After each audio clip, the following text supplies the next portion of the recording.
চাবি বইয়া ফিরাই তাইলে এই গণল কত বড় হইব আর ইনর কাছে কত মাল আসবাব থাকব কিন্তু মুসা নবী আলাইহিস সালাতু ওয়াস সালামের উপর একটি মিশা মাতমা দিছিল মুসা আলোচনা করতা ওয়াজ করতা তাকরীর করতা কইতা হারাম খাইও না শরাব খাইও না গিল্লা গইবত করিও না মোহব্বত লাগাই দাও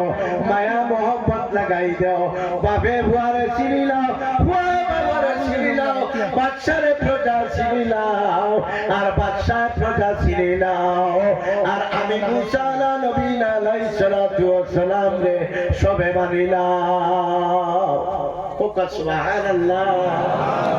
বুঝা জানি মাত্তা ভাই খেয়াল করবা আল্লাহর বন্দেগা ফাতু আসাদু মিনাজ জিনা গীবত করা বালাই দিকে সাল্লাম ফরমান কোন আল্লাহর মায়ার বান্দা কোন আল্লাহর মায়ার বান্দি যখন দিল থাকিয়া খুশি মনে আলা আলি মুহাম্মদ কামা সাল্লাল্লাহু إنك حميد مجيد اللهم بارك على محمد وعلى آل محمد كما باركت على إبراهيم وعلى آل إبراهيم মানুষ কোনো কিছু নাই ওই সময় যদি তুমি বলো তাহলে আমি তোমাকে এই গ্লাস পানি তোমাকে দিয়া দিব মওতার সময় যদি সারা সাগরের পানি দিয়ে আল্লাহর মায়ার বান্দির যদি গলার মধ্যে দেওয়া হয় বুকের মধ্যে দেওয়া বলে তোমার দিন কিটা যখন আমরা সাথে সাথে বলবো আমার দিনের কি ইসলাম ধর্ম আমাদের ধর্মের নাম কি ইসলাম ধর্ম আমাদের ধর্মের নাম কি ইসলাম ধর্ম জনাব মুহাম্মদ রাসূলুল্লাহ সাল্লাল্লাহু আলাইহি সাল্লামের মহব্বত যখন আমাদের অন্তরের মধ্যে থাকবে তখন সঙ্গে সঙ্গে সাথে দরমিয়ান থেকে হেদাবগুলা তুলে নেবেন নেওয়ার সঙ্গে সঙ্গে বলবেন যে ও মিয়া ও ব্যক্তিকে তুমি চিননি বলে হ্যাঁ উনি হলেন আমাদের নবী বিশ্ব নবী দুনু জাহানের সর্দার নবী মুহাম্মদ রাসূলুল্লাহ সাল্লাল্লাহু আলাইহি সাল্লাম তখন আমাদের হয়ে যাবি আসওয়ালুল কবরে হাক্কুন ওয়াল হাউজ হাক্কুন ভাই দোস্ত আমরা কবরের সওয়াল যাও সত্য আল্লাহ রাসূল সাল্লাল্লাহু আলাইহি সাল্লাম বলেছেন যে ও মুমিন বান্দা ও মুমিন বান্দি ও আমার উম্মত তোমরা জানিয়ে রাখো কবরের মধ্যে যাওয়ার পরবর্তীতে যে সওয়াল জবাবগুলো হইব এই সওয়াল ভাই সাবধান আমাদের সবটা বরবাদ হয়ে যাবে এইখানে বুখারী শরীফের প্রথম নম্বর হাদিস ছিল ইন্নামাল আমালু বিন্নিয়াত নিয়ত যদি আমাদের সহি হয় না তাহলে কোনো কিছু আমাদের সহি হইতে নাই কাল ময়দান মাসর যাওয়ার পরবর্তীতে আল্লাহ পাক রব্বুল আলামিন অনেক হাজিদেরকে কইবেন যাও তোমরা জাহান্নামের মধ্যে চলে যাও তোমরা জাহান্নামের মধ্যে চলে যাও তখন হাজিরা বলবেন ইয়া রাসূলুল্লাহ হায় আল্লাহ তো বলছি জনাব মুহাম্মদ রাসূলুল্লাহ সাল্লাল্লাহু আলাইহি সাল্লামের রওজা মুবারক আমরা জিয়ারত করছি এত টাকাগুলো খরচ করিয়া আমি গরনা বানাইয়া আমি বিটা না লইয়া আমি দোকান পাটনা করিয়া আমার জরুরতের মধ্যে না লাগাইয়া আপনার ঘর আমি তো করার জন্য আমি এসেছি আজ কেন আমাকে আপনি জাহান্নামের মধ্যে দিতে আসি আল্লাহ রাব্বুল আলামিন বলবেন আমি তুমি জানিয়ে দাও হজ করতে আমার জন্য তুমি হজ করে না মানুষ তোমাকে হাজি মনে করবে এই দুনিয়া তুমি হজ করছো আমার জন্য তোমার জন্য নয় আমার জাহান্নাম তোমার জন্য তুমি যাও তোমার ইসলামের বাম দিকের তুমি সন্তান এইখানে তুমি যাও জাহান্নামের মধ্যে চলে যাও যে আমি আল্লাহকে যদি সন্তুষ্ট করার উদ্দেশ্যে যদি তুমি হজ করতে হয় তাহলে আমার জান্নাত তোমার জন্য হইলনি ও ভাই দুষ্ট হবে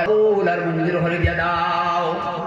এমন গরিব ভাইরে বলবেন আমি তো হজ দেওয়ার মধ্যে আমার ওসিয়ত নাই হজ দেওয়ার মধ্যে আমার টাকা নাই পয়সা নাই এই ব্যক্তি হজ গিয়ে এত বেশি সওয়াব অর্জন করছে আমি সওয়াবটা কেমন ভাবে আমি অর্জন করতে পারি জনাব মুহাম্মদ রাসূলুল্লাহ সাল্লাল্লাহু আলাইহি সাল্লাম অন্য হাদিসের মধ্যে বলেন যে ও মিয়া তোমার পিতা মাতা দুনিয়ার জমিনের মধ্যে থাকে তাহলে তুমি পিতা তোমার মাতার দিকে তুমি ছেড়ার দিকে তুমি চাও সহিহ নিয়তে যে হিসেবে তোমার মায়ের মুখ পায় যে হিসেবে তুমি চাইবাই আল্লাহ রাব্বুল আলামিন বলেন যে যতবার তোমার মায়ের চেহারার দিকে তুমি চাইবাই কত আল্লাহ রাব্বুল আলামিন কবুল হজের সওয়াব তোমাকে দান করে দিয়ে দিবেন সবাই সুবহানাল্লাহ এই কারণে ডেইলি তুমি যতবার ঘুম থেকে ওঠার পরবর্তী তোমার মায়ের চেহারার দিকে তুমি চাও সহিহ নিয়তে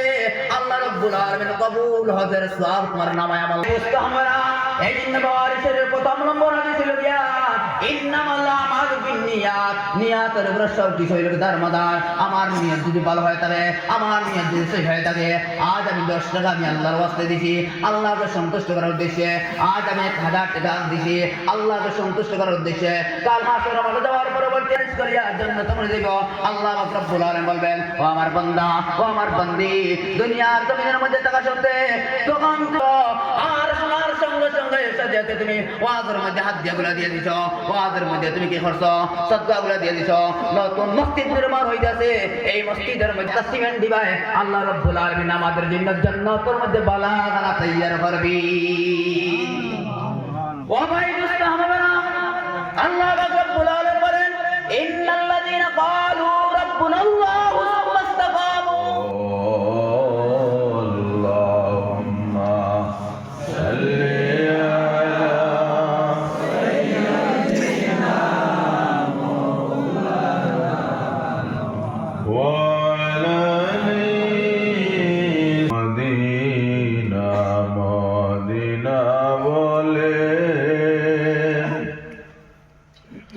আল্লাহ জীবন আমার হইল শেষ বারে বারে দেখাও মাওলা আমার নবীর মায়ার দেশ আল্লাহুম্মা সাল্লি